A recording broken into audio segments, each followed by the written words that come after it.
ɛwɔ hɔ no ama ebinom entumi engina no na so omukọ private hospitals ni private clinic ahoro nti ahanmo de ba na omo de akoni abasa wo ba gate na no yese ebinom fie na ebinom ba sa ba wo hwe attendance no mom na akofem esan se do kakra na ɛwɔ ha no nso na ama pressure abeda doctor for no so esan se nurse adwuma yɛ so yɛ no san yɛ ono ankasa ne titia Lawson FM 96.3. Right. Ham, Anopa, we are grateful. Right.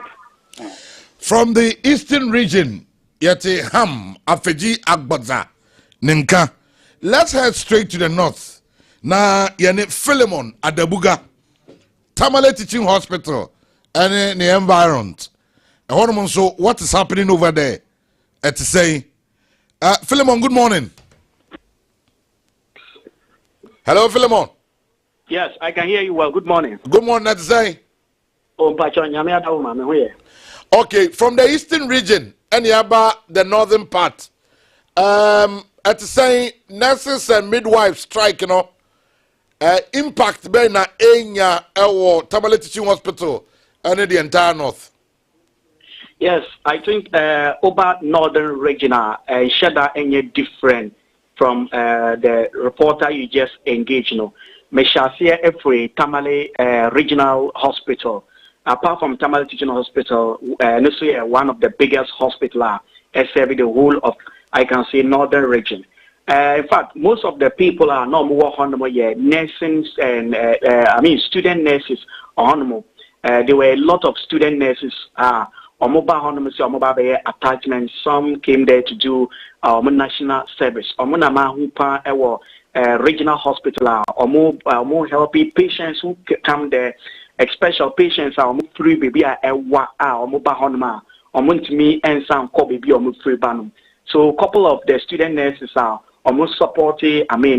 These patients are but after that, we move to Tamale Central Hospital. In fact, this morning, we saw Tamale Central Hospital. Echo share a environment. No, one single nurse.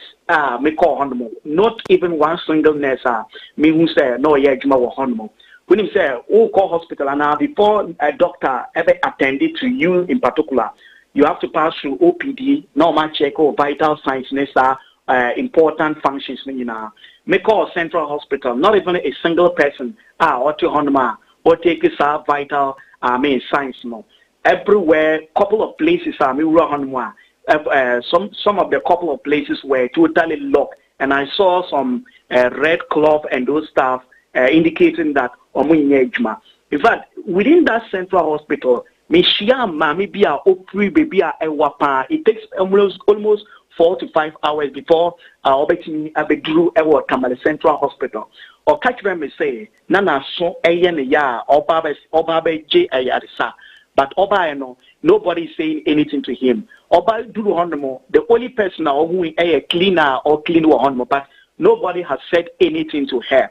And also, me catch her and say, when him say nurses ever strike her, or catch him and say, oh, him, but she's hoping that by 10 to 11, she will get a positive response every or honorable. And say, Mamma, Tiffany, so, or say, or Yari Papa, but as you say, nobody is saying anything to her.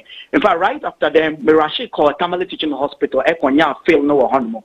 I've seen a couple of nurses at Tamale Teaching Hospital. Some of them are actually doing their work whilst they have little number. Though when you say Teaching Hospital is serving a couple of regions, and 5 regions of the north, and some couple of regions closer to the northern region, but very few, and a few nurses are on Tamale Teaching Hospital. So I can say that impact there it's a severe impact. People that have engaged with, I'm going to say, since they have no other option, they are now going to the private hospital. Private hospital and so some of the expenses there are a bit high. So that is why I can report in the northern region, especially regional hospital, central hospital, and a Tamale Teaching Hospital. Very sad and still worrying. That's it. Hospitals are Tamale are buying facilities now. Majority of them are disappointed.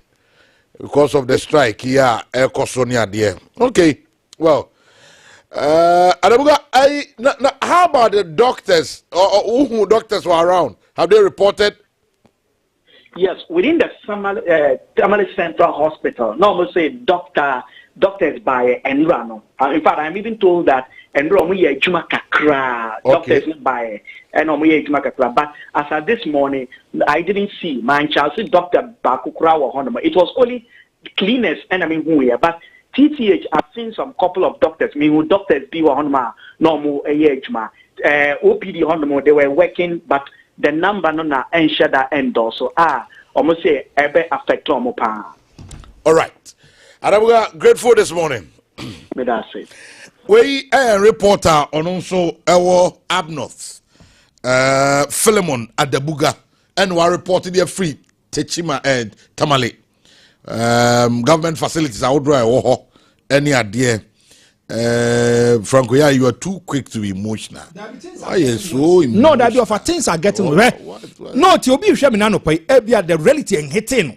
Nebuso ni bin yare. Bibim pusino. Say so call hospital no pay. And the year cost no. You just take it to be a normal thing. Say no pay. Say yeah, you must see. Manusu sumina na BBS. Say a rush of the call hospital see. Now you're taking vitals and the sample, making sure say nipa no bet me aton. Now because there's a confusion between the government and a union inti. Kolebu situation to say. I also cried yana Martin na sure a reporter yanko Kolebu ni yankore the akoso sisi a honum na yenin koboka kram. Martin, good morning. Good morning, General. Now who are there? Fantastic. Ajano pay reporter Baba Munano. We thought say Bianca Nrai starting an ABB. Something positive could have happened. Nanka 8 bia niamatsa. But yes still baby I know what we are being told. They say Niama Enkoyi said yet here. And from the national capital, the nation's capital, Accra, Ghana's premier hospital, Kolebu, situation is the same. Well, General, I'm not going to mention Yarabona Menkasu Pimo, Kolebu, so BBN Science said Etienne San Etienne. Menoka say, me the office of the PRO, Obedru, 5 minutes, any a million baby dinkumo. Na me Mankasa, me boa pro kakra, waha, Naminia, Dr. The office of Nidim Betu, Lemum, many dinkumo kakano, into one say. Said the situation is here, no. Bibian the side, midwife for nurses for no strike, no. It's them Bibian society. The idea was say, it's an say nurses for no, any midwife for no, say almost striking into no. Almost new admission said you'll be at a party and not be drew as a yeah, preparing a docket and as you preparing a file now. Doctor Korea the party because we are party meant for because we will be alternative. Almost transfer, yet, and say, almost our dear Juma, a brand swan, a Juma do a pepper, name of Omoba. Omo inside that and found almost striking us. Almost attending to Omo. The old said, the brain one or more Tomo, the over you, Momoko. Kakana Kano, and Omlin nurses for any midwife for any doctor for no. Etiom, they won't say, Obi Pa Yare and Nas will be a traffic and I be say no ba Kolebuha. Ma Oma attending to the enemy and the ma Babayana woman. So the blue Kolebudia, Bibian design, striking with that Sujina one. But Kolebu a referral center, right? Meboa. Yeah. So Kolebu call duty and on a mandate. And they say yeah, refer cases from hospitals. I would want now almost edge ashe at once or free. One say almost new patients are for fraud. Yeah, what it means is that I mean that's a gloomy picture. Yeah, see that you said the outcome. Say yeah, and two and I say when two will be beer. Who said they who the neighbors so, but a neighbors the Emma Assembly Warren crying say OPD crown and Kadipa, Divo Afisem, or the Encounter Fancy Nipa, a coba be break crano. Who Nipa be here, because Oba Crana, oh, for my for Acquaid, then wine, and it's so say we and I said, you will crack her, na kɔtɔ brew here na sɛ ba na mehwɛ pressure ma wo obi ani hɔ enti ama asɛm no enya sɛm nika akra ubedu sɛdeɛ situation no ɛteɛ ɛwɔ ha no a akwa sɛ obi nso ɛfo sɛdeɛ nneɛma no tinti obi mpo ɛnha no sɛdeɛ anka yɛnim sɛ nka ba kolebu a nipa diafo sɛ nipa bebree kɔba no ɛnɛ no ɛnte saa wɔ ha me no ka sɛ wohwɛ sɛ the environment is very calm nipa nkɔmba gidigidi saa bia because obi nso nim sɛ we no ma kan strike yi deɛ saa sɛm no ɔmo nkan wie ya oba ha nya de akwa ko ne obi ahwɛ bene pia no edi nkɔmɔ sɛ ne ntina me ha wa ma me akonya nte yɛn kasa na mmom na kɔ no ba na ɛsɛ gya yɛba ne yɛde deɛ tie no ɛbɛ ma ɛyɛ ahwɛfoɔ ntina ɛsɛ kasa wi sɛ wi a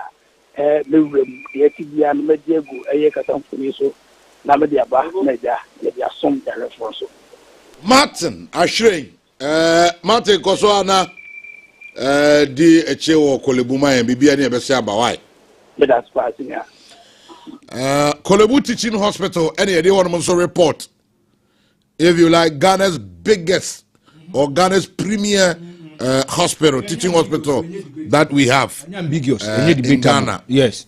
Kolebu Teaching Hospital. Referral we Kolebu at second for Aroche. Uti nyaw ya ma onsori nkase me. Sebi we afuru nyaw ya na wasori prekope na ko. No. Yes. There are several hospitals that you would attend. Emu ya dia. They refer you. And you refer what they call.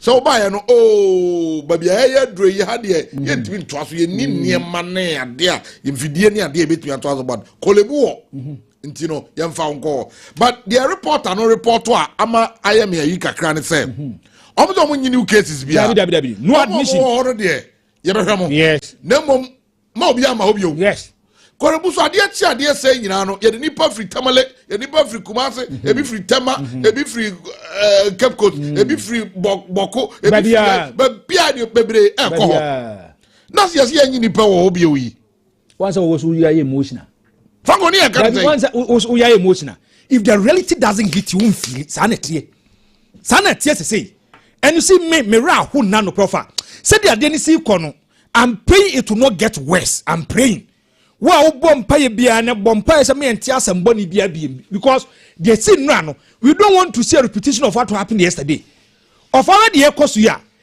said the doctors and the AFS and nurses and the AFS midwives they are not willing they are not ready to come omo ya nyomadwen so mbeba na ba bia wo kan we yakwa kopiem wotamale ye di nkomo wotamale no if you look at the various hospitals your reporter ne kwani de o ka kire ya it means obi ani ho of obi ani ho kwa koye aduma now if you look at Kofodua obi ani ho kwa koye aduma wo kwa kopiem o Greater Accra Franco enra meeting na course between the Minister of Health yes and GRNMA ora Joseph Krampa or Kasama for the GRNMA now our meeting no asibi mamin take this opportunity na nin komo kakra ne de course ho pani memoachi o Mizagaba mbajo temenka Ameto nkapa na wapo mu ye Nyame adomo so anka eye anka eye ya kan say anopay my money ahoma call virtually all the hospitals in the region in the country akwa say hono mu nyina ya empty places empty spaces ba kokra dia metis si akra free Tamale Teaching Hospital the cleaners ngwana izo koto omo any ade apani enram yenim se mo ne ministry no call nhemu dia na pf because the report that we are receiving they say one timi an si gina e bia dia na si e me da se apanya de ma tima mo foni na me tia na to me for me to dia and the members Asuma mo mpanye mfo na omo di kon ya ni mo amo support wo mo ya ni sto na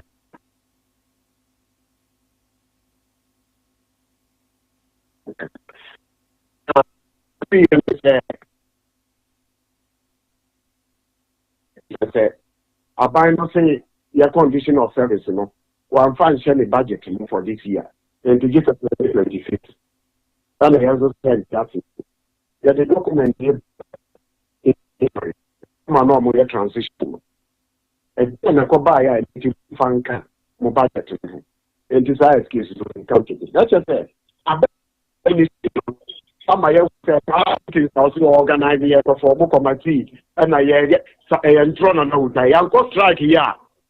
In calculator is the no more, said 2026. Yes, your causes are the Omo cannot sign and operate. The Omo cannot mark on the entry. And some men declare to abroad now say, yeah, Juma. So I think 2024, now say, yeah, Juma. In cap 2026, yes, I review and near review. But what I see are 2 documents, not 2026.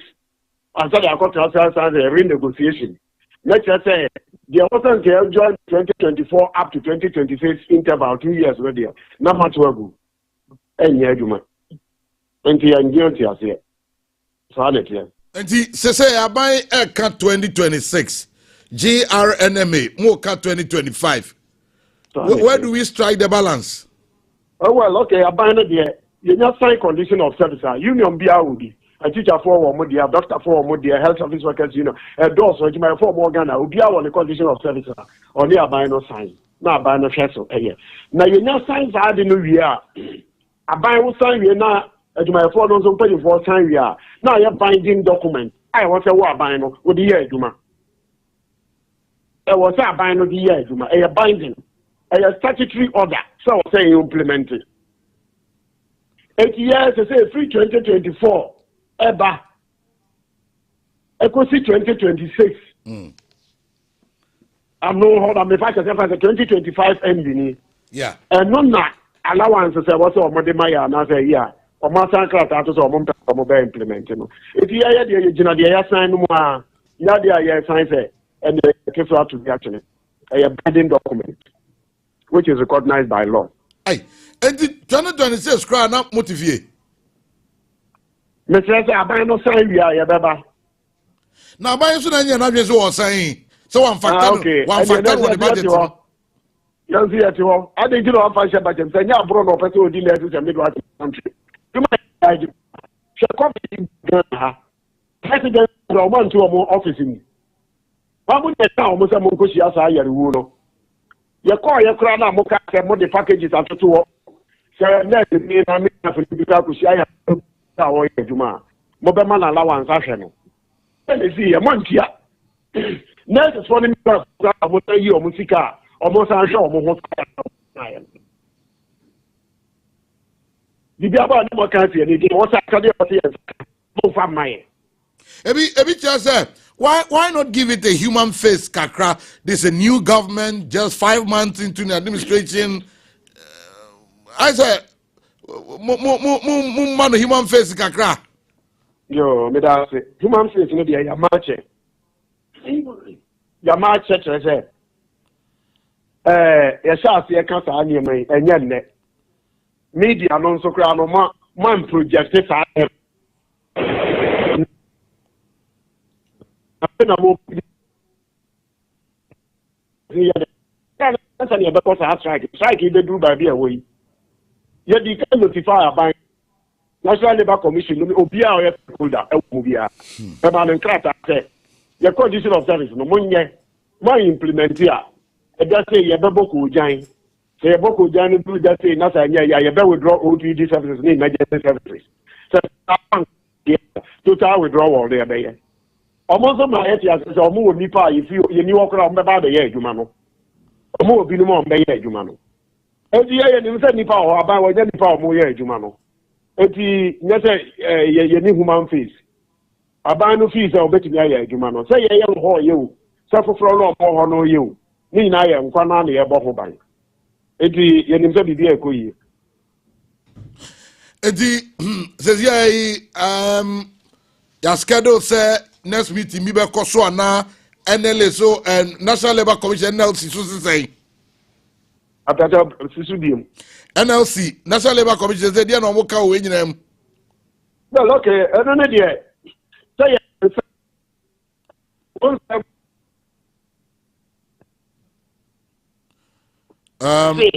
Yes, we person we hear say.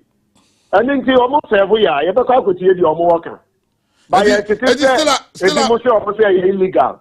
Still a Monsanka illegal no say obeko strike a wo must stakeholders na mane 7 days prior to the strike mumbiza omo say ya ma omo nkrata ya be share yi na say ye kire de be ye nyina omo nka say kopem ya ko strike you na bi mo ka say omo say illegal well okay yeah omo say we are not safe still a Monsanka that is in the Monsanka you suspend it and go to court. Oh, sir, in fact, in say any law about it. And the National Labour Commission, who can work out and try to be out the air. You bet this due process now, or the cost like lawyer fast one. I or more fast or more brave tracker. I didn't know more declare illegal. I know I'm getting. Combine your court, no court to know. The injunction to strike right to suspend it, but suspending doesn't mean they are calling it off. Say a document may just be a false right or motion. Say what about implemented between us and striking. In yes, yes, on Sacramento. Now you're not going to break you, man. Most of the free meeting I said now with the ministry, no. We and share some message share you wanna. Well, okay. Me bajo man ti woni ye na network ni bad. O say. Yeah.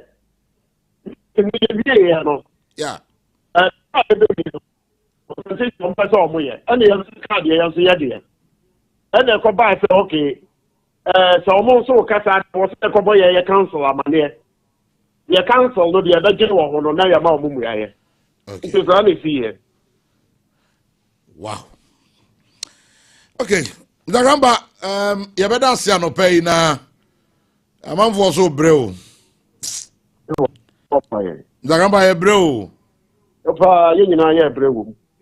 Ati be ni dey. Ohun ya mo work. Apply to me family pay. Or family pay name is of an sign crata. I say strike na go. Yeah. Oh yeah. Yeah, who Jai manin council no sin Jai manin cow. And I didn't see Yabai. Eh, Beya Wakubu dia no dio, Timunya maninka. Yeah. Mate, ya bon pa se bese akasa biona afedie bibia e kama. All right. Joseph Krapa. Kasamafo Edema Ghana Registered Nurses and Midwives Association now say many womo edin komo ha. From social impact to economic shifts. Start your day with Lawson FM 96.3 Ghana Sise with Kwame Tanko. The best in the morning. Right. My heart is bleeding. Your heart is bleeding. It is bleeding. I'm going through pains this morning. If I don't want to be emotional. And come on, what didn't say gives me an informed decision. Say strike way and your man is on my bend. Didn't see ya. Ebiane and I'm no me one who didn't yet ye kasa. Life is an unforeseen event. You name the best within the next 1 minute to be any. What's your more critically? Omun your margin cry until say the government meets their conditions. And on my kwa yajuma. Offer. And me pese bisa. Hey, and there's a man ben pan ye chichi ni say. Shema me pay mo obeda TV sui. The woman doesn't have hope. The only last hope when you say and say, e be a free 10A ho kono. E be a next be taking vitals. And no asema say si wokofo dua. So be a wo ne ba no de ne ba ko hospital na ne ba no yare ya wo wu. Ya man hwa kwara ma kwara na wu. Just because of a decision by someone. No matter the chichi is offer. Of my baby, say, I want to ask them. Time of money bring your say when you are doing transition. Why didn't they factor into the amount factor? I don't get it. I don't pay for a voice note to my member voice note to you. You send you there. Come on, Mrs. Your more voice note. Mr. Number no and I was screen so most for number to sub you for mammy. For voice note, Ebreme. Mr. A man more 1 minute. Oh, 20 seconds, 30 seconds, 40, 50, 60. Yen kabi be a bit to your boy in ama near Marco 0240 333-176 0240-333 176 for voice note no breme na ye mo no sisi amfa e ma yin offer her adia ye kan on where ebi ade na ye kan wo nya nti ade na se bibia nhete bibi hiti wabusuani so you don't get it ebi wabusuani bi nyare me enka se a refer no to a certain kind of hospital so okọ no okọ taking samples and won te ase enje de na ekoso man Ghana over ede na esi enu we the doctor your friend is a nurse see kan ya it means he said this kind of strike it is indefinite. Uti almost said the position of the minister and the government no they don't want to come to amicable solution at then. Ede na ye yofa ede na ye uti de enu Martin Kraso kan okolibo cry say serious matter no admission obetimi sura no pai so oto ade wo ha ba se sia bibi betimi ato no e betimi ato no here health case sia. I want to ask ente de pa na ye de aboa ye man de na ye yofa oh ofa ye hey oh we are still live here Sadam Kano or the voice to no by Facebook and so we are live over there. Emil Smith on Facebook I say one so emotional hobby and Facebook messages no we mami ke papa bi sunyane or say the NDC led administration should give our health workers the best care so that the GRNMA can call off their nationwide strike action and also give the best care and service to the good people of Ghana. If single souls should be lost as a result of this agitation, then this government should be blamed. On any other buy, no. I know mami ke papa bi and the way ebreme look creative Nuna CK on Facebook, Facebook page, Lawson TV on Facebook. Look creative is say more fire and teacher Kujo Tepa and Susom. And so say the NDC government, while in opposition, engaged in a lot of propaganda and is now facing reality. They made a lot of noise and now they just can't govern the country. The job is too big for the ononedia on so they buy. And a pair would tell me Facebook on so message Ben about Francis or say bois. Say this administration lacks vision.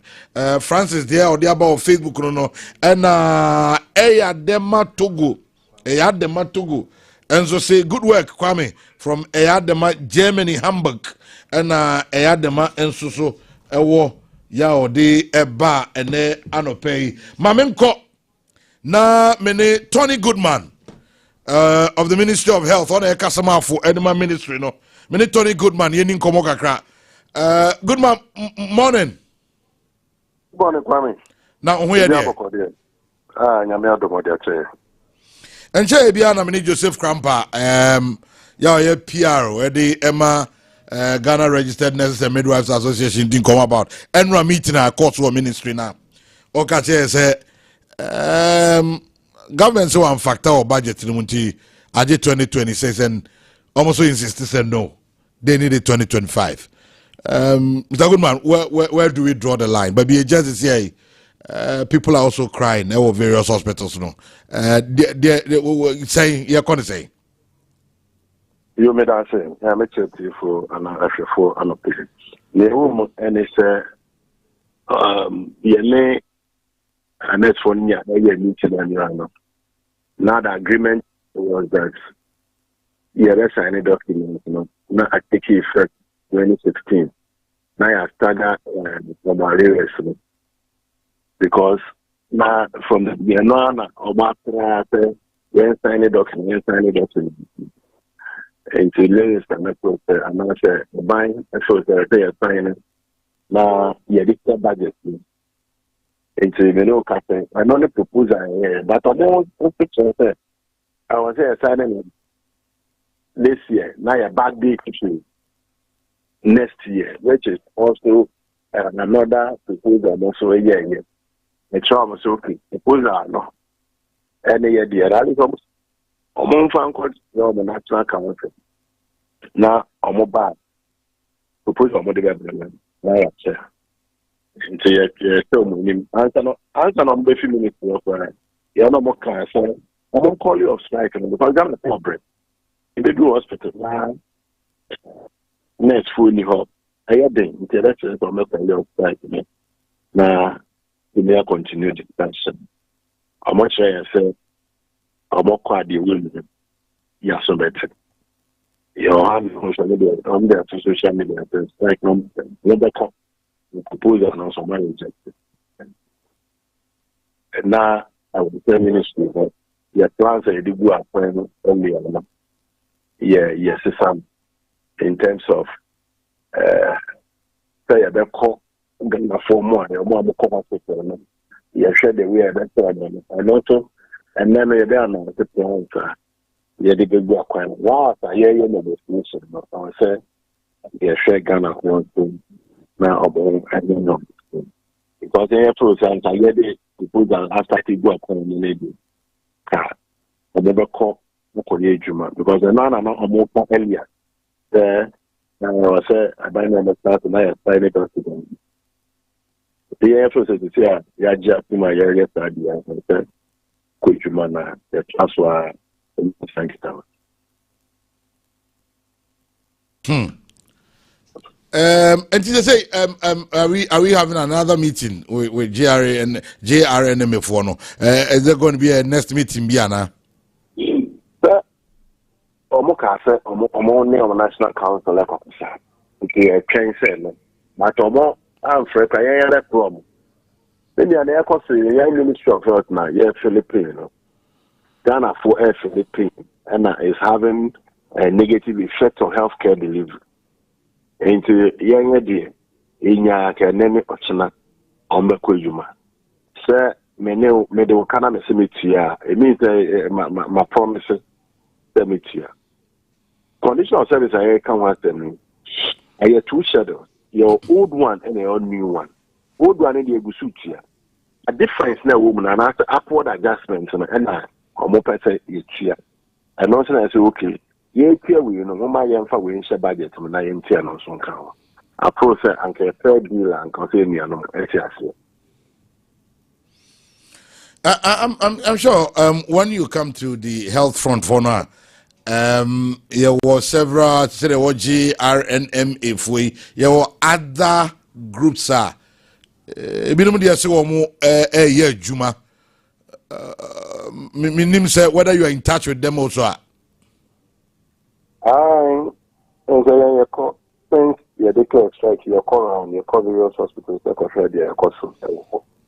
Your name, Omokasa, your name, Livingstone. Now, almost everything.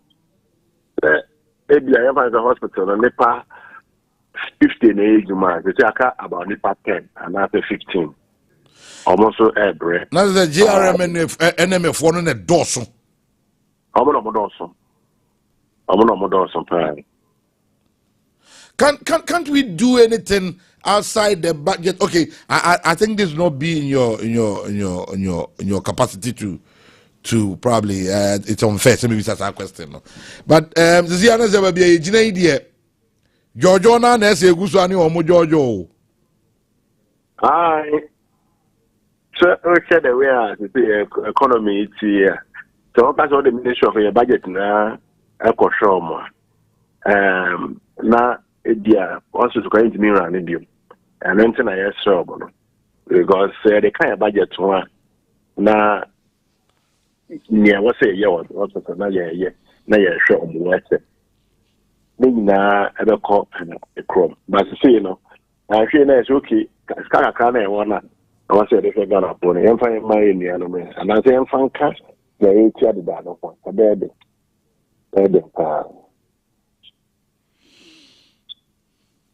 So there's no end in sight.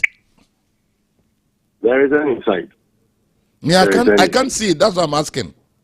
There is an insight.